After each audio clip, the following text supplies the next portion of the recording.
के 7 बजने को है। देश के सबसे विश्वसनीय, सबसे लोकप्रिय और नंबर 1 शो शंखनाद में आप सभी का स्वागत है। मैं हूं आपके साथ चित्रा त्रिपाठी। सबका नंबर आएगा, इन 3 शब्दों में मौजूदा राजनीति की पूरी रार, पूरी तकरार, सियासी सभ्यता का संस्कार, वार प्रहार और अधिकार रचा बसा है। इन 3 शब्दों में सवाल भी है कि क्या सबका नंबर आएगा, मतलब यह कि क्या सबके फोन टैप किए गए, या फिर आरोपों की फहरिस्त में सबका नंबर आएगा, या फिर यह कि आरोप लगाने वालों को जवाब दिया जाएगा और सबका नंबर आएगा। नंबर राजनीति की धुरी हो चुका है और इसी धुरी पर लोकतंत्र के मंदिर में शोर का संसार बसा हुआ है। आज भी संसद नहीं चल सकी, इसी बात पर हंगामा हुआ कि क्या सबका नंबर आएगा। संसद की दीवारों को ऐसा शोर सुनने की आदत है, ऐसी नारेबाजी सुनने की आदत है,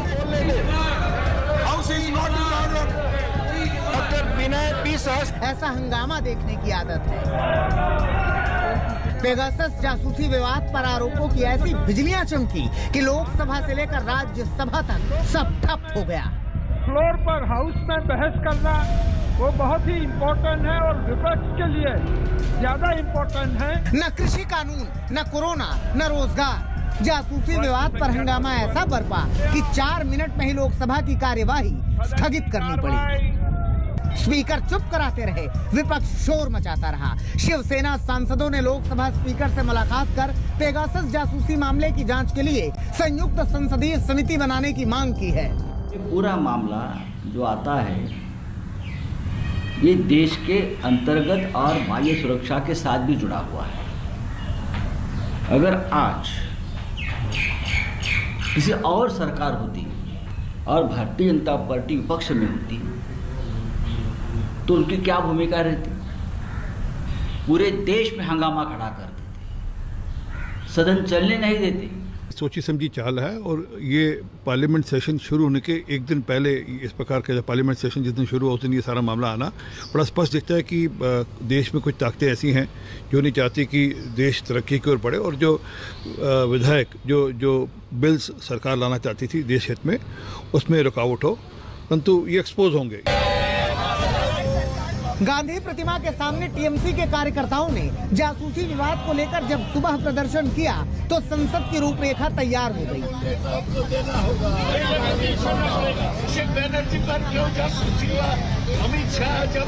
साफ हो गया कि संसद में आज फिर हंगामा होने वाला है। हंगामे के बाद कांग्रेस नेता अधीर रंजन ने अमित शाह के इस्तीफे की मांग कर डाली और सरकार पर जासूसी तंत्र चलाने का आरोप लगाया।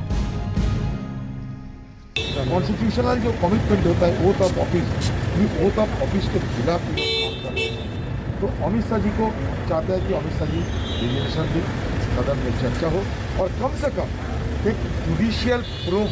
This is a really serious matter और हमारे मंत्री जी कहते हैं कि देश को बदनाम किया जा रहा है। नहीं, देश को बदनाम नहीं किया जा रहा। मंत्री जी, आप की सरकार के कारनामों की वजह से सरकार बदनाम हो रही है। देश को बदनाम नहीं किया जा रहा, आपकी असलियत सामने आ रही है।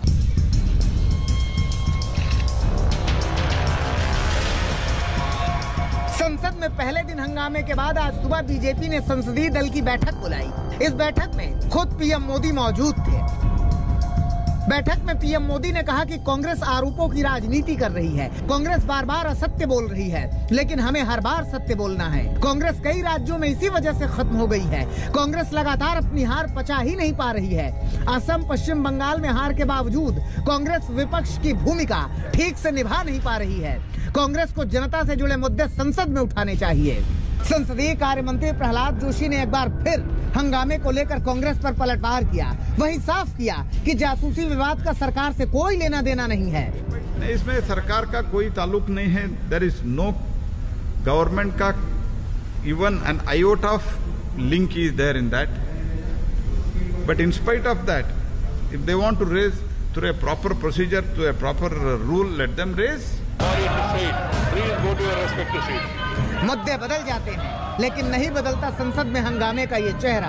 कार्यवाही स्थगित होना लोकतंत्र के इस मंदिर की नियति बन गई है। इस बार जासूसी विवाद ने जगह ली है और कांग्रेस के तेवर देखते हुए लग नहीं रहा कि संसद जल्द शांत होने वाली है। अशोक सिंघल, हिमांशु मिश्रा और कमलजीत के साथ आनंद पटेल, दिल्ली, आज तक। प्रश्न संख्या 21।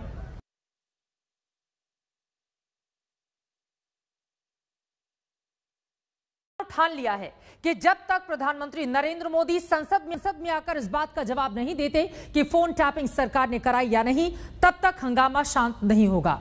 वहीं दूसरी तरफ सरकार है जो लगातार कह रही है कि आरोपों की राजनीति करने वाले मुद्दे से ध्यान भटकाना चाहते हैं। अब सियासी गलियारों में हंगामा बरपा है और लोग पूछ रहे हैं कि क्या सबका नंबर आएगा।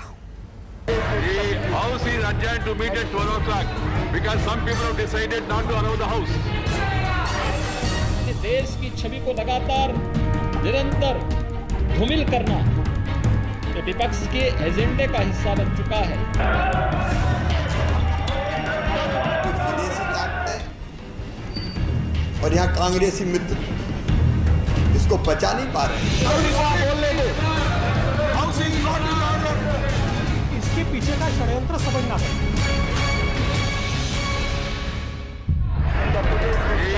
संसद में जासूसी पर हंगामा हुआ। सनसनीखेज इल्जामों की बौछार हुई। फोन टैपिंग पर विपक्ष हमलावर हुआ तो सरकार से लेकर बीजेपी ने सफाई दी। लेकिन बावजूद इसके जब सदन में हंगामा शांत नहीं हुआ तो बीजेपी ने विपक्ष के हमलों के खिलाफ मोर्चा खोल दिया। सबसे पहला प्रहार हुआ खुद पीएम मोदी की ओर से। बीजेपी की संसदीय दल की बैठक में पीएम ने कांग्रेस को सिर्फ आरोपों की राजनीति करने वाली पार्टी बता दिया। नहीं, इसमें सरकार का कोई ताल्लुक नहीं है। देयर इज नो गवर्नमेंट का even an iota of link is there in that. But in spite of that, if they want to raise through a proper procedure, to a proper rule, let them raise. Government has already made a suo motu statement. Pegasus मामले में PM Modi ने विपक्ष पर पलटवार किया तो इसके बाद जासूसी कांड पर जवाब देने के लिए बीजेपी ने क्षेत्रीय छत्रपों को मैदान में उतार दिया। विपक्ष के हमलों का जवाब देने के लिए आए योगी आदित्यनाथ ने पूरे हंगामे के तार अंतर्राष्ट्रीय साजिश से जोड़ दिए। विपक्ष पूरी तरह नकारात्मक भूमिका में के साथ में है और उन अंतर्राष्ट्रीय साजिशों का शिकार जाने अनजाने में हो रहा है। जो अंतर्राष्ट्रीय साजिश किसी न किसी रूप में भारत को अस्थिर करना चाहते हैं, भारत को किसी न किसी रूप में अस्त व्यस्त करना चाहते हैं। योगी आदित्यनाथ के साथ ही शिवराज सिंह चौहान और देवेंद्र फडणवीस ने भी जासूसी कांड पर जवाब देने के लिए प्रेस कॉन्फ्रेंस की और आरोप लगाया कि देश की छवि खराब करने के लिए तथ्यहीन और झूठे आरोप गढ़े जा रहे हैं। अपनी नकारात्मकता से विपक्ष आज भी बाज नहीं आ रहा है। तथ्यहीन झूठे आरोप लगा लगा करके देश के एक यशस्वी नेतृत्व को बदनाम करना, भारत की छवि को, अपने देश की छवि को लगातार निरंतर धूमिल करना ये विपक्ष के एजेंडे का हिस्सा बन चुका है। कुछ विदेशी ताकतें और यहाँ कांग्रेसी मित्र इसको पचा नहीं पा रहे हैं और इसलिए संसद के मानसून सत्र के समय भी सोच समझ के तय किया है।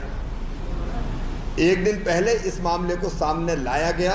सरकार की तरफ से कोई भी इल्लीगल हैकिंग नहीं हुई है और इसलिए मुझे यह लगता है कि जब सरकार इतने स्पष्ट रूप से कह रही है और मेरे समझ में नहीं आता कि पर्टिकुलर नाम आते हैं, पर्टिकुलर मीडिया हाउसेस आते हैं, पर्टिकुलर लीक आती है, ऐसा क्यों होता है?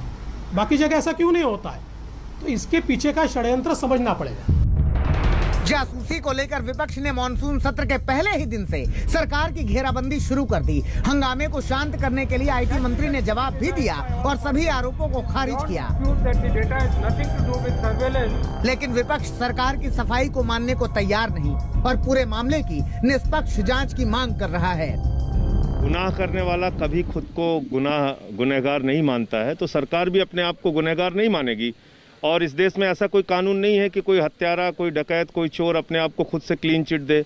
इसकी एक प्रॉपर इन्वेस्टिगेशन होनी चाहिए, सुप्रीम कोर्ट मॉनिटर्ड इन्वेस्टिगेशन होनी चाहिए, तब दूध का दूध पानी का पानी हो पाएगा। पेगासस का सॉफ्टवेयर स्पाईवेयर जो कंपनी जो चलाती है उसकी स्पष्ट ये घोषणा है कि सिर्फ सरकारों के साथ डील करती है। तो बताए कौन है ये सरकार, कब क्या एग्रीमेंट किया उनके साथ और किसके ऊपर ये जासूसी कर रही है। पूरा ध्यान इस सरकार का है यहाँ पर एक पुलिस स्टेट बनाए और उनके खिलाफ जो भी आवाज़ आती है या जो भी उनको जो करना है इस तरीके की जासूसी के आधार पर चले। हंगामे और आरोपों के शोर के बीच सरकार जासूसी की थ्योरी को पूरी तरह से नकार रही है। वहीं विपक्ष निजता के हनन का आरोप लगाकर पीछे हटने को तैयार नहीं। यानी जासूसी के आरोपों पर वार पलटवार का जो सियासी खेल संसद सत्र के साथ शुरू हुआ है वो जल्द थमने वाला नहीं है। अशोक सिंघल, हिमांशु मिश्रा और कमलजीत के साथ आनंद पटेल, दिल्ली आज तक। जासूसी कांड के नंबर से चलिए आगे बढ़ते हैं और उत्तर प्रदेश आपको लेकर चलते हैं, क्योंकि यहां पर भी नंबर की ही चर्चा है। खबर है कि महीने के अंत में योगी सरकार मोदी सरकार की तर्ज पर कैबिनेट विस्तार करने जा रही है। जाहिर सी बात है कि यह कैबिनेट विस्तार यूपी में चुनावी समीकरण को साधने वाला होगा और यह भी जाहिर है कि इस कैबिनेट विस्तार में कुछ का नंबर आएगा और कुछ का नंबर कट जाएगा।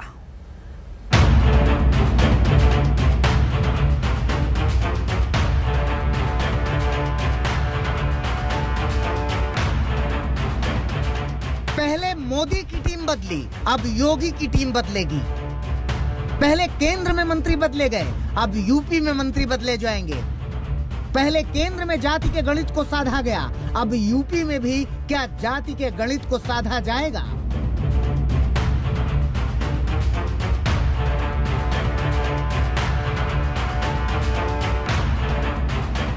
तैयारी पूरी हो चुकी है और चुनावी उत्तर प्रदेश में महीने के अंत में योगी सरकार का मंत्रिमंडल विस्तार होने वाला है। संगठन की ओर से 25, 26 और 30 जुलाई की तारीख का प्रस्ताव दिया गया है, जिस पर योगी आदित्यनाथ फैसला करेंगे। जाहिर सी बात है कि मंत्रिमंडल विस्तार में उन सारे समीकरणों को ध्यान में रखा जाएगा जिसे साधकर यूपी की जीत की राह आसान हो सके। और पिछले 4-4.5 वर्ष के दौरान प्रदेश सरकार के द्वारा जो कार्य किए गए हैं ये जनता के सामने है, जनता ने उसे स्वीकारा है। पंचायत चुनाव के परिणाम के साथ साथ 2022 के चुनाव परिणाम भी इसी तर्ज पर आएंगे, इसमें अब कोई संदेह नहीं होना चाहिए। आज तक को मिली जानकारी के मुताबिक मंत्रिमंडल विस्तार में जिन चेहरों की सबसे ज्यादा चर्चा है उसमें पहला नाम संजय निषाद का है। संजय निषाद के सांसद बेटे प्रवीण निषाद को मोदी कैबिनेट में शामिल किए जाने की चर्चा थी, लेकिन उन्हें जगह नहीं मिली। तो अब निषाद वोटों को जोड़े रखने के लिए संजय निषाद कैबिनेट में शामिल किए जा सकते हैं। निषाद समाज के अलावा राजभर समाज पर भी योगी सरकार की नजर है, जिसका पूर्वांचल में काफी दबदबा है। ओम प्रकाश राजभर पहले ही बीजेपी के खिलाफ मोर्चा खोले हुए हैं। ऐसे में ओपी राजभर की काट के लिए एक और राजभर नेता को मंत्रिमंडल में जगह मिल सकती है। उधर मायावती और अखिलेश यादव के ब्राह्मण कार्ड की काट के लिए योगी कैबिनेट में नया ब्राह्मण चेहरा भी शामिल किया जा सकता है, जिसमें सबसे ज्यादा चर्चा कांग्रेस छोड़कर बीजेपी में आने वाले जितिन प्रसाद की है। कायस्थ समुदाय से बीजेपी कार्यकारिणी के वरिष्ठ सदस्य ओपी श्रीवास्तव का नाम आगे चल रहा है। इसके साथ ही एक महिला नेता को भी मंत्री पद दिया जा सकता है। कुछ ऐसे नाम भी हैं जिन्हें ज्यादा उम्र होने की वजह से मंत्री पद से हटाने की चर्चा भी है। इन मंत्रियों में मुकुट बिहारी वर्मा, लक्ष्मी नारायण चौधरी, चंद्रिका प्रसाद और उदयभान सिंह का नाम है। यूपी सरकार के फिलहाल 7 मंत्री पद खाली हैं, जिन्हें भी चुनाव से पहले भरने की तैयारी है।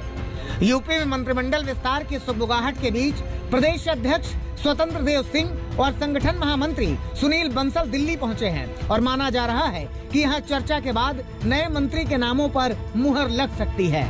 कुमार अभिषेक और सत्यम मिश्रा के साथ सार्थक श्रीवास्तव, लखनऊ, आज तक।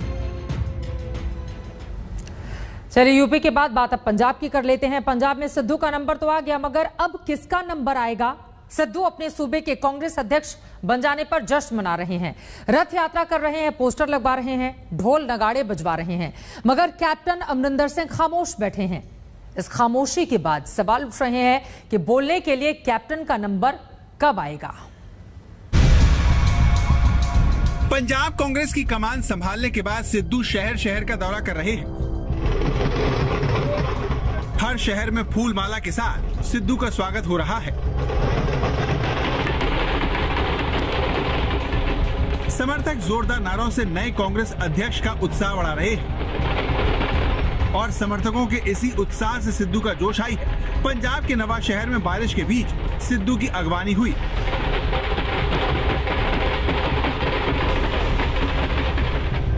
सिद्धू खटखड़ खड़ा पहुंचे और शहीद आजम भगत सिंह की स्मारक पर माथा टेका।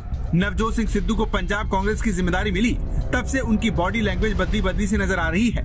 आमतौर पर सिद्धू चुप रहने वालों में से नहीं है, लेकिन अपने दौरे पर वो कुछ भी कहने से बच रहे हैं। सिद्धू अब हर किसी को साथ लेने की कोशिश में है और यही वजह है कि कैप्टन की नाराजगी की खबरों के बीच भी वो कुछ भी बोलने के लिए तैयार नहीं है। सिद्धू के सामने चुनौती सिर्फ पार्टी को एकजुट रखने की नहीं है।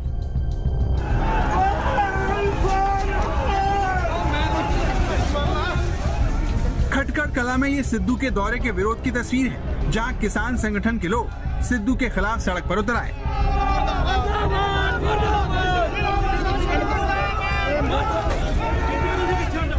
चुनाव से पहले किसानों का आंदोलन पंजाब में बड़ा मुद्दा है और सिद्धू को पार्टी की अंदरूनी खींचतान के साथ इन चुनौतियों से भी दो चार होना पड़ेगा। सत्येंद्र चौहान, चंडीगढ़, आज तक।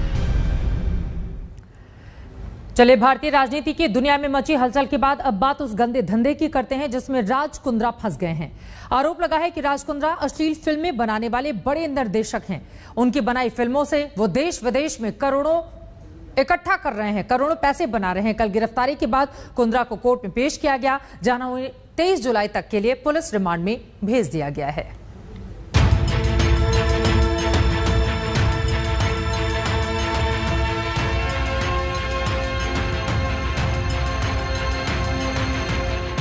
अब क्या ही बचा है कुंद्रा के लिए कहने को।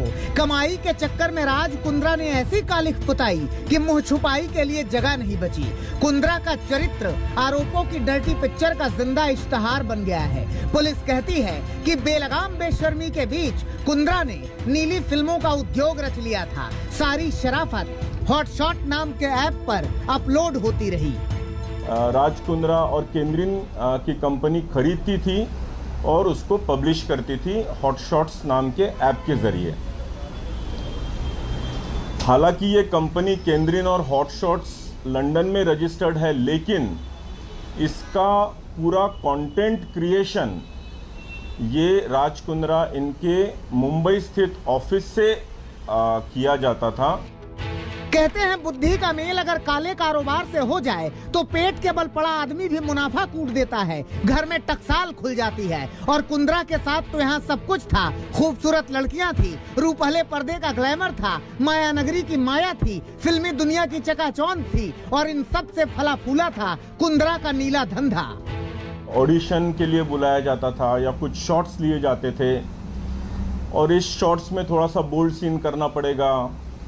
वो बोल्ड का ट्रांसलेशन धीरे धीरे सेमी न्यूड और फिर फुल न्यूडिटी के तरफ वो पिक्चराइजेशंस जाते थे, जिसमें ये महिला कलाकारों ने अपोज किया था और इन्हीं में से कुछ क्राइम ब्रांच के पास आई थी, जिसकी वजह से ये गुनाह दाखिल हुआ था। अश्लील फिल्मों के जिस केस में राज कुंद्रा को मुंबई पुलिस ने गिरफ्तार किया है, उसकी शुरुआत करीब 5 महीने पहले 4 फरवरी को हुई थी, जब मुंबई के मालवानी थाने में पहुंचकर एक महिला ने कुछ सनसनीखेज खुलासे किए थे। तब केस दर्ज हुआ था और तभी क्राइम ब्रांच ने जांच शुरू की थी। आरोपों के मुताबिक कुंद्रा मलाड पश्चिम के बंगले में अश्लील फिल्मों की शूटिंग कराते थे। कुंद्रा अश्लील वीडियो की डीलिंग करते थे। उनके हॉटशॉट नाम के ऐप पर वीडियो अपलोड होता था। इतना ही नहीं, आरोपों के मुताबिक कुंद्रा एक व्हाट्सएप ग्रुप में शामिल थे। इस ग्रुप में कुल 5 लोग शामिल थे। ग्रुप में अश्लील फिल्मों के कारोबार पर चर्चा होती थी। मॉडल को लाना, शूटिंग, सेल्स और मॉडल्स की पेमेंट पर बात होती थी। उनके ऑफिस से हमको अग्रीमेंट के पेपर्स मिले हैं, इलेक्ट्रॉनिक एविडेंस ईमेल्स मिले हुए हैं, फिर अकाउंट्स की पूरी शीट्स मिली हुई है, व्हाट्सएप चैट्स मिले हुए हैं, ये सारी चीज़ें और पोर्नोग्राफिक क्लिप्स भी वहाँ से बरामद हुई है। पुलिस के मुताबिक कुंद्रा की कंपनी के अकाउंट में विदेशी पैसा है। इसकी जानकारी जुटाने के लिए कुंद्रा का फोन सीज किया गया है।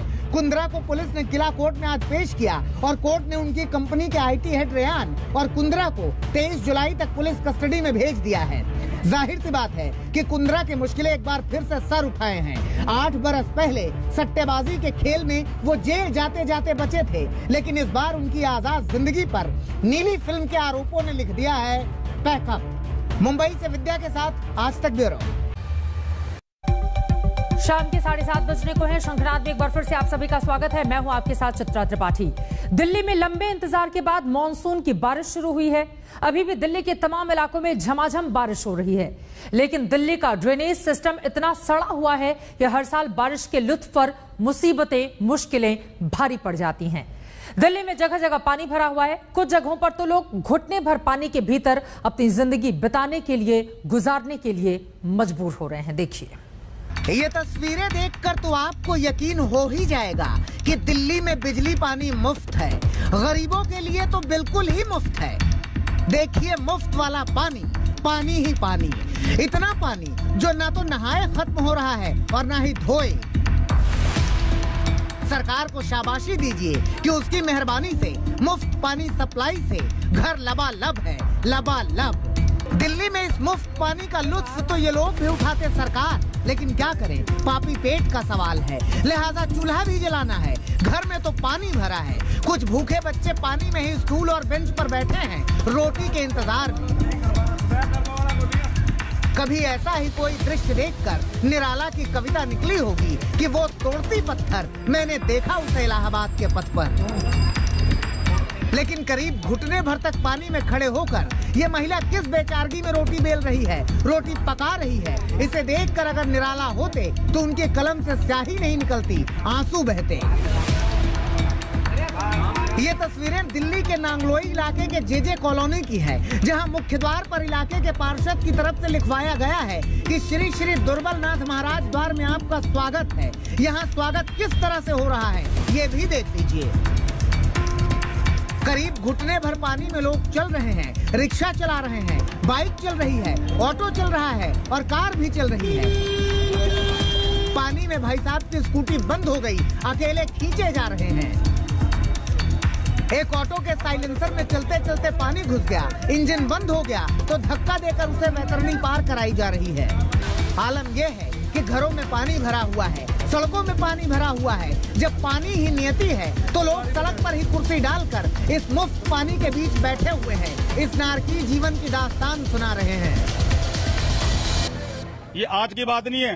कॉलोनी के अंदर जिनके मकान नीचे हैं उन घरों में पानी भर गया है, गलियों में पानी भर गया है, नाले में पानी भर गया है, नाले भी ओवरफ्लो हो रहे हैं। और जो हमारे सीवर है, सीवर भी खाली नहीं है, ना सीवर में पानी जा रहा है, ना नाले में पानी जा रहा है, पहले से भरे हुए हैं। ना तो एमसीडी ने कोई सफाई कराई, ना दिल्ली सरकार ने कोई सफाई कराई। कल 3 बजे से पानी दे लो, कल रात के 3 बजे से पानी है घरों में। मकान गिरने का खतरा हो रहा है, जाके देखो आप। और यहाँ 70% लोग आगे, 70% लोग आगे घरों में पानी है, क्योंकि यहाँ गरीब जनता रहते, गरीब आदमी। हम खुद गरीब आदमी है, सबके मकानों पानी, मेरे खुद के मकान में पानी है। अब चलते हैं राजधानी दिल्ली के पुल प्रहलादपुर में, जहां का ये अंडरपास हल्की सी बरसात भी बर्दाश्त नहीं कर पाता, लबालब हो जाता है। सोमवार की दोपहर इसी पुल प्रहलादपुर अंडरपास में डूबकर एक 27 साल के जवान की मौत हो गई। पुल प्रहलादपुर अंडरपास बंद है, पानी इतना भरा है कि इसमें सिर्फ अब नाव ही चल सकती है। कई गाड़ियां पानी में फंसी हुई हैं। मैं 8-10 साल से ज़्यादा बहुत बुरी समस्या देखता हूँ। जब भी बारिश होती है यहाँ पे बहुत पानी भरा रहता है और यहाँ पे कोई ना कोई दुर्घटना होती चली जाती है। और आज भी मैंने एक दुर्घटना अपनी आंखों से देखी है। यहाँ पे एक व्यक्ति खत्म हो चुका है, मेरी आंखों के सामने खत्म हुआ है। हालत ये है कि 2 दिन की बारिश में दिल्ली दरिया हो गई, सड़कें समंदर हो गई, राजधानी के अंडरपास लबालब हो गए। कहीं कार डूबी तो कहीं बस डूबी। दिल्ली के द्वारका सेक्टर 18 में तो गजब हो गया। एक पुलिसकर्मी अपनी कार से जा रहा था, अचानक ही सड़क के बीच जैसे कुआं खुद गया, कार इस कुएं में समा गई। वो तो पुलिसकर्मी का नसीब था कि वो जिंदा बच गया। सोशल मीडिया पर तंज शुरू हो गए। बीजेपी नेता जय पांडा ने अपने ट्वीट में लिखा, दिल्ली वालों को मुफ्त में सड़कों पर स्विमिंग पूल का आनंद दिलाने के बाद मुख्यमंत्री केजरीवाल का दिल्ली वालों को एक और नायाब तोहफा। द्वारका के सेक्टर 18 में नया अंडरपास बनाने के लिए मुख्यमंत्री को धन्यवाद। 2 दिन की बरसात में दिल्ली के मौसम में ठीक से तरावट भी नहीं आ पाई थी कि इस मौज पर जलभराव भारी पड़ गया। जलभराव दिल्ली के माथे पर एक ऐसा कलंक है जो हर साल बारिश के मौसम में साफ साफ दिखाई देने लगता है। 15 साल की कांग्रेस सरकार हो या करीब 6.5 साल की केजरीवाल सरकार, बारिश में दिल्ली को दरिया बनने से कोई नहीं बचा पाया। आज तक ब्यूरो। जम्मू कश्मीर हो या हिमाचल प्रदेश या फिर उत्तराखंड, पहाड़ों पर भी आफत की बरसात हो रही है। जम्मू में तवी नदी लबालब है तो वहीं शहर की कई कॉलोनियां बारिश के पानी में जलमग्न हैं। जोरदार बारिश में 4 मकान भी जमींदोज हो गए हैं। वहीं उत्तराखंड में भारी बारिश और बड़े पैमाने पर भूस्खलन से जगह जगह हाईवे बंद हो गया है। आसमान से पानी क्या बरसा, लगा जैसे आफत बरस गई हो। झमाझम बारिश ने जम्मू को तरबतर कर दिया। तमाम कॉलोनीज में पानी भर गया, सड़कों पर पानी भर गया। 2 दिनों से तो सूरज देवता के दर्शन तक नहीं हुए हैं। तेज बारिश में लोगों की जिंदगी मुहाल हो गई है। जगह जगह डैमेज हो गया, घरों में नालियां ओवरफ्लो हो गई थी, लोगों के घरों के अंदर पानी वगैरह चला गया था। एक तरफ झमाझम मूसलाधार बारिश और ऊपर से तवी नदी में भी पानी छोड़ा जा रहा है। इसके चलते नदी लबालब हो गई है। जल स्तर लगातार बढ़ रहा है। देखिए किस तरह ये कार तवी नदी में फंसी है। इस कार के ड्राइवर ने तवी नदी के बहाव को नजरअंदाज किया और जरा सी चूक के चलते चली गई कार पानी में। किसी तरह ड्राइवर तो बच गया, लेकिन ऐसा लगा कि कार तवी नदी में बह ही जाएगी। फिर आसपास के लोगों ने ट्रैक्टर बुलवाकर कड़ी मशक्कत के बाद इस कार को बाहर खींचा। जम्मू की कालका कॉलोनी में बारिश ने ऐसा कहर बरपाया कि 4 घर जमींदोज हो गए। घरों का तमाम मलबा नाली के पास पानी में समा गया। लोगों की घर गृहस्थी का कोई सामान नहीं बचा। जम्मू ही नहीं, कश्मीर घाटी में भी झमाझम बारिश हो रही है। अनंतनाग के कई इलाकों में नदी नाले उफान पर हैं। पानी लोगों के घरों के आसपास तक चला आया है। ये तस्वीरें राजौरी की हैं, जहां अपनी जान जोखिम में डालकर मेडिकल टीम लोगों को टीके लगाने पहुंच रही है। उफनती नदी को ये यूं ही पार कर रहे हैं। इनकी जरा सी भी चूक इन्हें महंगी पड़ सकती है, लेकिन कमर भर पानी में ये एक दूसरे का हाथ थामे नदी को पार कर रहे हैं। उत्तराखंड के पहाड़ों पर भी जमकर बारिश हो रही है। ये तस्वीरें केदारनाथ धाम की हैं, जहां लगातार 3 दिन से बारिश जारी है। पहाड़ों पर झमाझम बारिश हो रही है तो वहीं बड़े पैमाने पर भूस्खलन हो रहा है।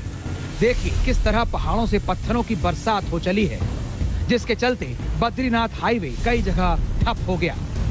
उत्तरकाशी में 18 जुलाई को जल प्रलय जैसे हालात बन गए थे। सैलाब में एक ही परिवार के 3 लोगों की मौत हो गई। भारी बारिश के चलते 14 संपर्क मार्ग बंद हो गए हैं। 49 घरों को नुकसान पहुंचा है। धनोत्री क्षेत्र के दर्जनों गांवों का संपर्क जिला मुख्यालय से टूट गया है। पानी की निकासी का कोई इंतजाम नहीं है। ग्रामीण परेशान है। आजादी है, पानी की निकासी होनी चाहिए। और हमारे राजदार भगवान नगर कोई बात रात को हो गई, हम लोग कैसे भागेंगे, कहाँ जाएंगे, कैसे जाएंगे हम लोग। हिमाचल प्रदेश के कांगड़ा में एक बार फिर बारिश ने कहर बरपाया है। भारी बारिश के चलते 2 मकान पूरी तरह जमींदोज हो गए और 10 मकान दरक गए हैं। जम्मू में सुनील जी भट्ट के साथ आज तक ब्यूरो। उत्तर प्रदेश के तमाम इलाकों में झमाझम बारिश हो रही है। एटा में तो इतनी बारिश हुई कि पूरा शहर ही वेनिस जैसा दिखने लगा। पानी में डूबा हुआ, थाने में भी घुटने भर पानी भर गया था। वहीं बिहार में बाढ़ ने लोगों का हाल बेहाल किया हुआ है। कई गांव टापू बन गए हैं। तो दरभंगा में बाढ़ की आफत ऐसी है कि इसमें अंतिम संस्कार करना भी मुसीबत बन गया है। मुश्किलें हो रही हैं। झमाझम बारिश ने यूपी के एटा का हाल क्या कर दिया, ये हम आपको क्या बताएं। ये तस्वीरें ज्यादा अच्छी तरह समझा रही हैं। ऐसा लगता है जैसे पूरा शहर ही जलमग्न हो गया है। सड़कों पर घुटनों भर पानी बहने लगा। लोगों को मुफ्त में अपने शहर में वेनिस का नजारा दिखाई दे रहा है। ये एटा का थाना है। पुलिस अक्सर छापा मारती है। यहाँ तो पानी ने पुलिस थाने में ही छापा मार दिया। ऐसी छापामारी है कि थाने का चप्पा चप्पा डूबा हुआ है। जहाँ मुंशी जी रपट लिखते हैं उस कमरे में भी पानी भरा है। पुलिसकर्मी खुद घुटने भर पानी में खड़े हैं। यहाँ देखिए, दीवान जी की मोटरसाइकिल स्टार्ट तो है, लेकिन वो खुद बैठने की हिम्मत नहीं जुटा पा रहे हैं। डर है कि कहीं पानी में लेने के देने न पड़ जाए। ये कृष्ण कन्हैया की नगरी मथुरा का हाल है। यहाँ बलदेव के गांव कारत में नाले जाम है। इस बीच मूसलाधार बारिश हो गई और घर बार जलमग्न हो गए। नाराज लोगों ने सड़क पर जाम लगा दिया। कुछ ऐसा ही हाल अलीगढ़ का है। सरकार की लिस्ट में ये स्मार्ट सिटी है। नगर निगम ने इसे स्मार्ट करने के लिए करोड़ों रुपए पानी में बहाए हैं, लेकिन देखिए यहाँ तो घरों में पानी घुसा हुआ है। जल निकासी के सारे दावे हवा हवाई हो रहे हैं। समस्या देखिए, आप देख रहे हैं यहाँ पे कितना सारा पानी भरा हुआ है। इतना हमें सारा सामान ऊपर रखना पड़ रहा है, अपनी टेबल चेयर इन सब के ऊपर। अब आप ये बताइए कि हम टैक्स देते हैं नगर निगम को, वो किस लिए देते हैं? यूपी में बारिश का कहर है तो बिहार में बाढ़ की आफत टलने का नाम नहीं ले रही है। ये तस्वीरें दरभंगा की है, जहां बाढ़ से बेहाल गांवों में अंतिम संस्कार करना भी दुश्वार हो गया है। पानी के बीच बांस का मचान बनाया गया, उस पर मिट्टी का बेस बनाकर चिता सजानी पड़ी। मुखाग्नि तक नाव में बैठकर देनी पड़ी। लोग आखिर करे भी तो क्या, क्योंकि यहाँ का जो शमशान है वो खुद जलमग्न है। बाढ़ के चलते चंपारण में कई गांव टापू बने हुए हैं। जल जमाव और जल निकासी का हाल देखना हो तो हरियाणा के बहादुरगढ़ के इस अंडरपास को देखिए। ये अंडरपास पानी से लबालब है। इसमें नाव चल रही है। खबर ये भी आई है कि इस अंडरपास में डूबकर एक साइकिल सवार की मौत भी हो गई है। गोताखोर उस शख्स की तलाश में है। आज तक ब्यूरो। अभी बारिश और बाढ़ और कौन कौन से हिस्सों में कहर बनकर बरपेगा, ये अपने आप में बड़ा सवाल है। लेकिन जगह जगह से जिस तरह की तस्वीरें सामने आ रही हैं, यकीनन वो परेशान करने वाली हैं, आफत को बढ़ाने वाली हैं। इसी के साथ शंखनाद में आज के लिए बस इतना ही। देश और दुनिया की बाकी खबरों के लिए आप देखते रहिए आज तक।